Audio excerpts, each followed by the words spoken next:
బ్రహ్మర్షి పితామహ పత్రిజీ పిఎస్ఎస్ఎం అన్నది ఊర్ధ్వలోకాలకు చెందిన యోగీశ్వరుల సమిష్టి ప్రణాళిక.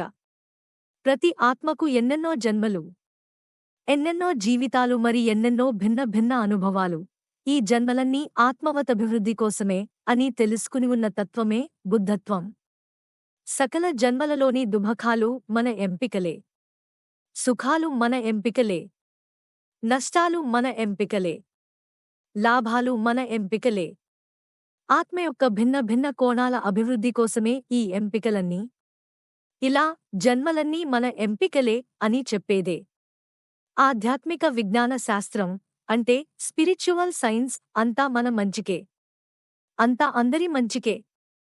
జీవితంలో ప్రతి ఒక్క అనుభవం కూడా ఒకానొక విశిష్టమైన జ్ఞానసోపానం. ఓటమి అనబడేది ఒక సోపానం అయితే, జయం అనబడేది ఒక సోపానం.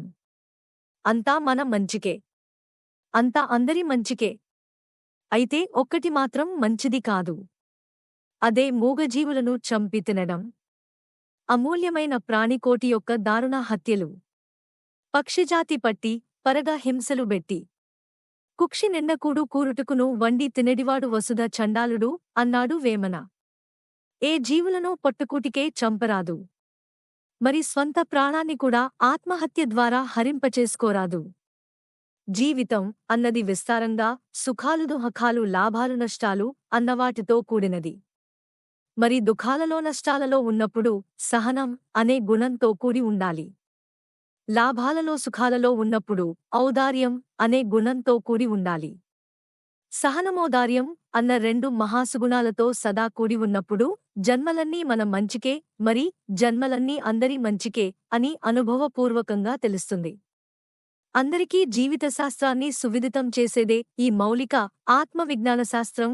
కనుక ప్రజలందరినీ స్పిరిచువల్ సైన్స్ లో, అంటే ఆత్మవిజ్ఞాన శాస్త్రం లో నిష్ణాతులను చేయడానికే పిరమిడ్ స్పిరిచువల్ సొసైటీస్ మూవ్మెంట్ ఆవిర్భవించింది.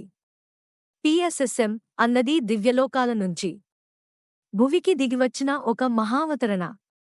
పిఎస్ఎస్ఎం అన్నది లెక్కకు మించిన ఊర్ధ్వలోకాలకు చెందిన యోగీశ్వరుల యొక్క సమిష్టి ప్రణాళిక. ఆ యోగీశ్వరులకు మరి పిరమిడ్ మాస్టర్లకు ప్రణామాలు.